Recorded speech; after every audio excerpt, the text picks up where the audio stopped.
let's go over an updated explanation of ADA website compliance. And the title of this presentation is ADA website compliance, and at the bottom of my slides is accessible.org. The objective of this presentation is to explain how to make a website ADA compliant under Title II and Title III of the Americans with Disabilities Act.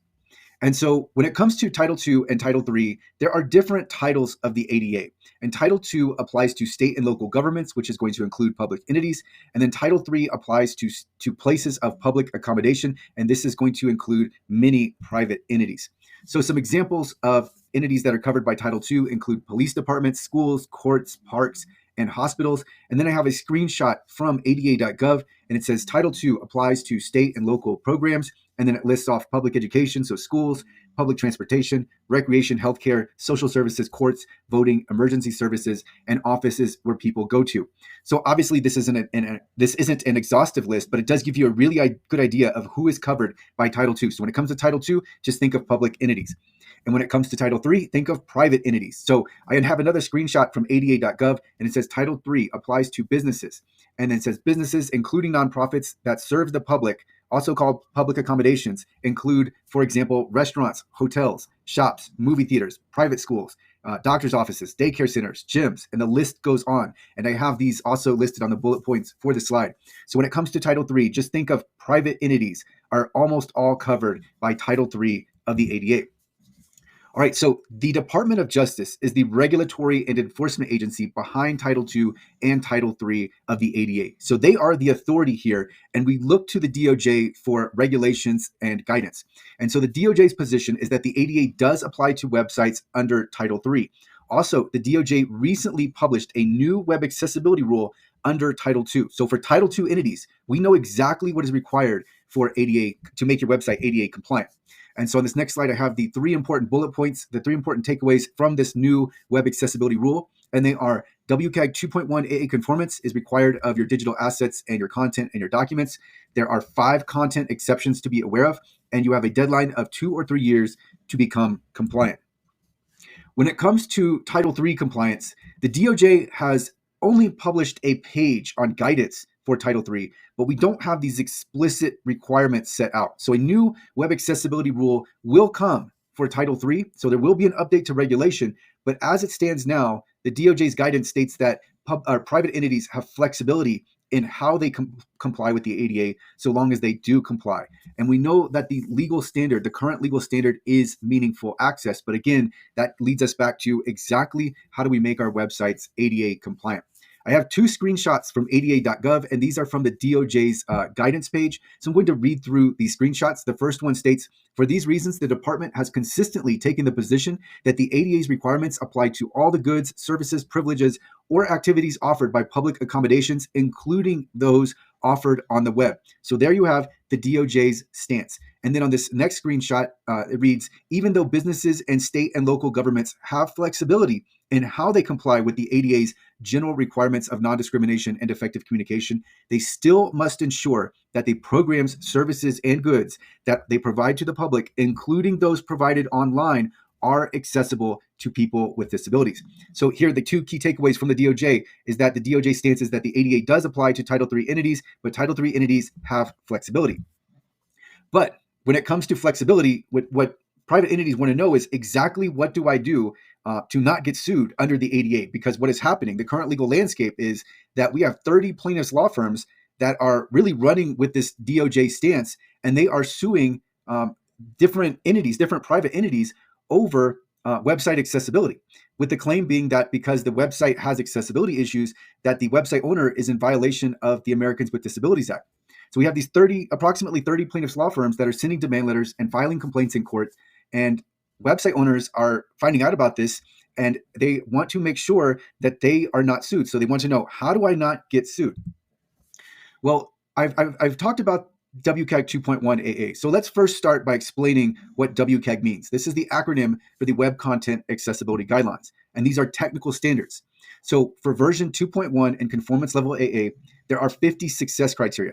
And just think of success criteria as requirements for conformance, or think of them as things to do for accessibility, or things to account for accessibility. So these technical standards are an excellent reference for how do we make our website fully accessible. But because there is no explicit requirement, obviously WCAG 2.1 AA conformance is a best practice. That is where we want to end up at. But given the lack of clarity from the DOJ and that we don't have an explicit outline of exactly what to do, and we practically want to prevent any litigation, so we don't want to ever receive a lawsuit, the best practices are to account for and fix the 15 accessibility issues that are most commonly claimed by plaintiffs' lawyers. So these are the accessibility issues that plaintiffs' lawyers claim over and over again in complaints filed in court. And we want to prioritize these issues, even amongst the 15. We want to prioritize 1 to 15 because we want to make sure that we take care of the issues that are almost always claimed, are usually claimed by these 30 plaintiffs' law firms.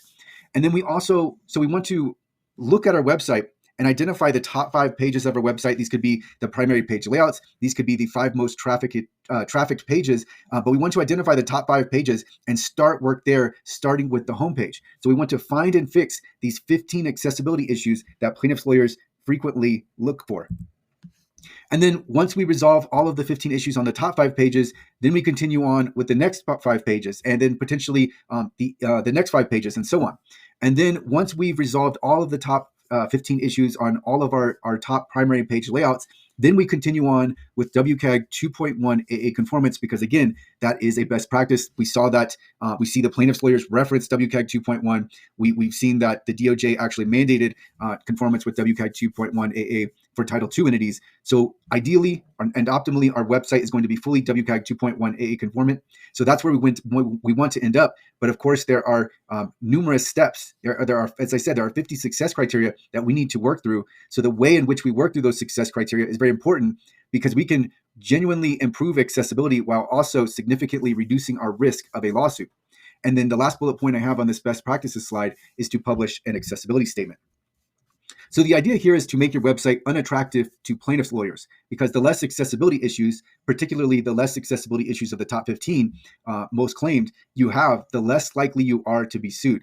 Because plaintiffs' lawyers, if there aren't many accessibility issues, they're typically going to move on. I don't see too many complaints where a website is fully accessible. In fact, I don't see any complaints where the website has no accessibility issues and then is still sued. I'm not saying it's not possible. There, demand letters could be sent out. There could be complaints that I haven't seen, but I don't. When I look at a complaint and I look at the website, if the website hasn't had any recent action taken, there usually are accessibility issues for plaintiffs' lawyers to claim. Now, that doesn't mean the website violates the ADA or the website owner violates the ADA through their website. It doesn't mean that meaningful access isn't provided. But what's happening is plaintiffs' lawyers are using these technical accessibility issues and these technical standards, and they are applying them very strictly. So we want to know what issues they are claiming the most, and we want to fix those as fast as possible, and then continue on the list to WCAG 2.1 AA conformance. But the point with this slide is, if you have less accessibility issues, particularly less accessibility issues that plaintiffs' lawyers tend to look for, then you are less likely to be sued, because there are many other websites with many issues that they can target. So what are the top 3 accessibility issues claimed? Well, they are missing alt text, missing form field labels, and a lack of keyboard navigability. So here is where you want to start for your website. Also, you want to have 0 scan errors show up. So Wave is by far the most popular scan, and I highly recommend that you get your Wave errors down to 0. And the objective here, again, really being redundant with my slide, is the objective is 0 errors, but also look at the alerts and reduce the number of alerts. Now alerts don't necessarily mean there's an accessibility issue. It's just that there could be a potential accessibility issue.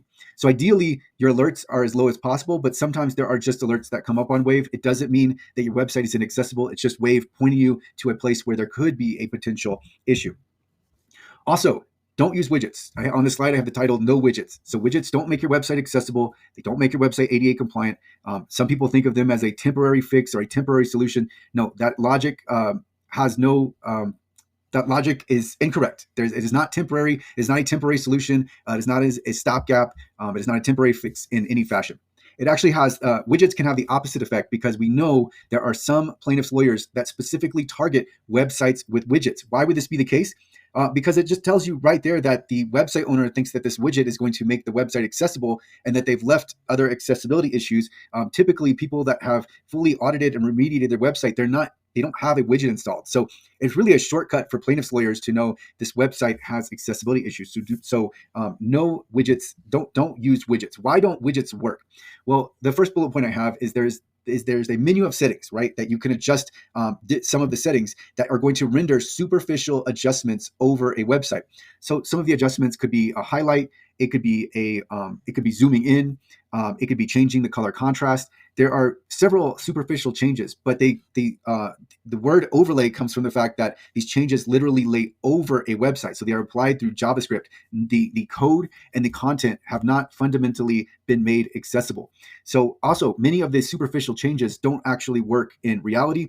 The widget still needs to be activated, even if it were to make a website WCAG conformant, which it does not by any stretch of the imagination. But even if it did, it would still need to be activated. We can get into a separate but equal argument here. And as I just mentioned, the website is still inaccessible because to make a website accessible, we have to fundamentally fix the code and the content, and widgets don't do that.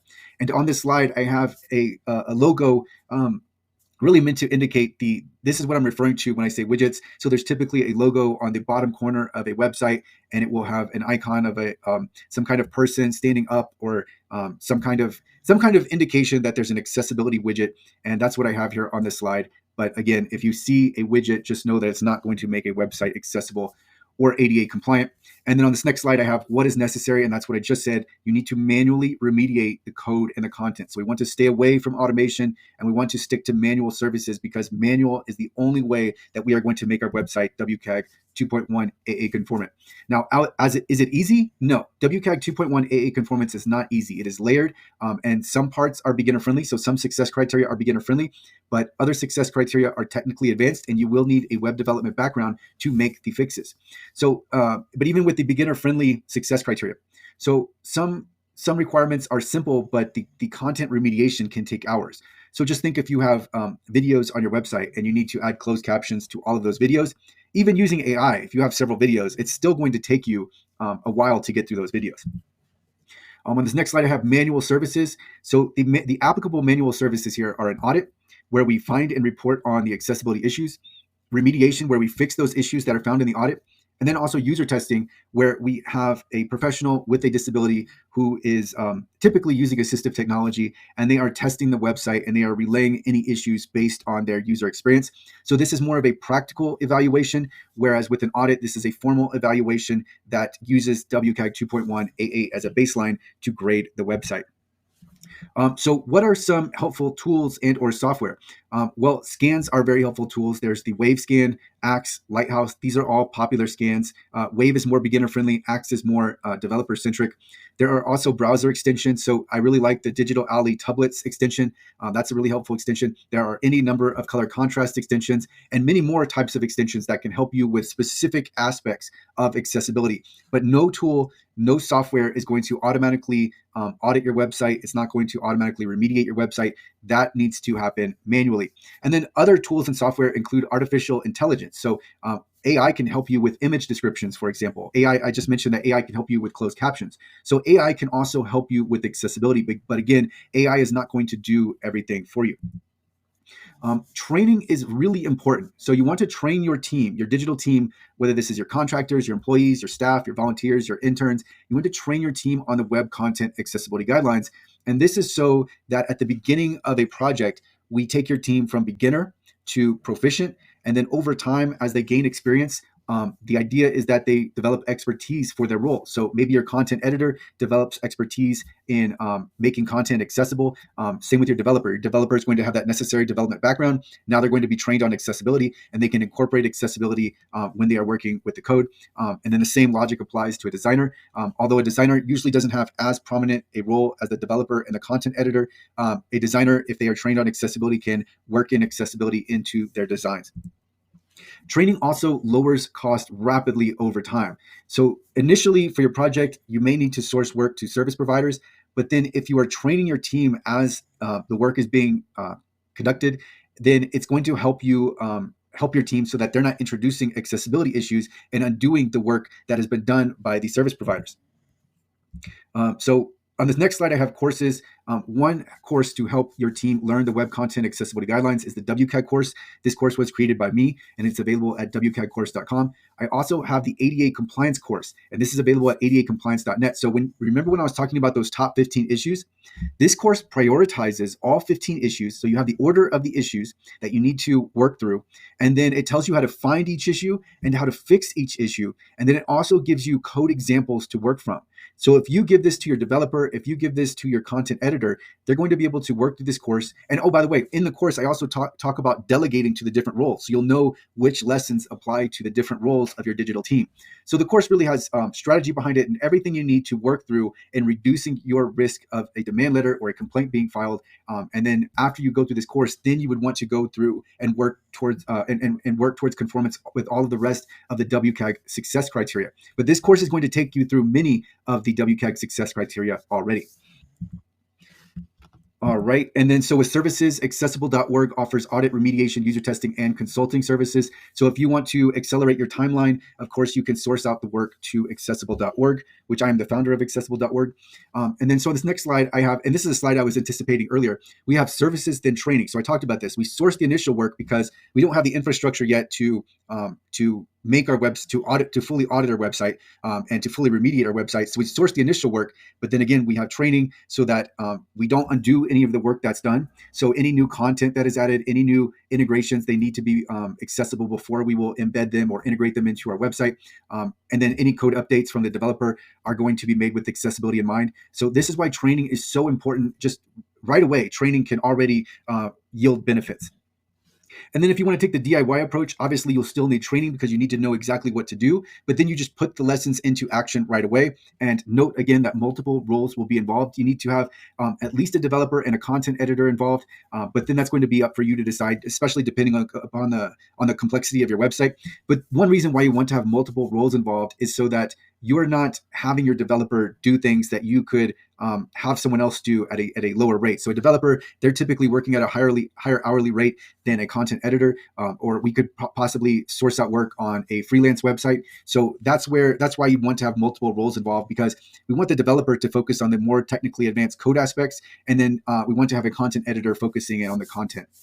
So the DIY approach is not as precise. Obviously, this is not going to be a full audit by a technical accessibility expert, but with training, with the proper background, you can make a lot of progress with the DIY approach. So it's not as precise, but it's still an excellent start. So to summarize this presentation, Title II already provides clarity on what we need to do, which is we need to make sure that our digital content and our digital assets are WCAG 2.1 AA conformant. Although there is no explicit rule for Title III, we still have a clear strategy. We have a clear outline of what we need to do, and I talked through that. So we work through website accessibility in phases, and there are many layers, or there are multiple layers within the different phases. But we just take a proactive approach, and we do as much as we can. So if we're working through, if we're taking a DIY approach, then we're just going to go through the training and work as best we can. If we have services, all the better. Of course, it's going to come with an additional cost, but we will have more precision, and we will have experts and professionals working on the website. But whatever approach you take, manual work is always necessary. So don't get sidetracked by any software, by any automation. Most of the time it's a waste of money, or it's just a bad value. Like sometimes there can be benefits, but usually not. You want to direct your money to manual work first, and then figure out if there's any efficiency or value to be had in software. But I can tell you from experience, the answer is almost always no. And then keep in mind that training will reduce your costs. So you want to immediately train regardless of whether you source out work or not. So that is ADA compliance as it stands today. I will include links to resources, to all the resources that I've covered in this presentation. Links to all of the resources will be in the description.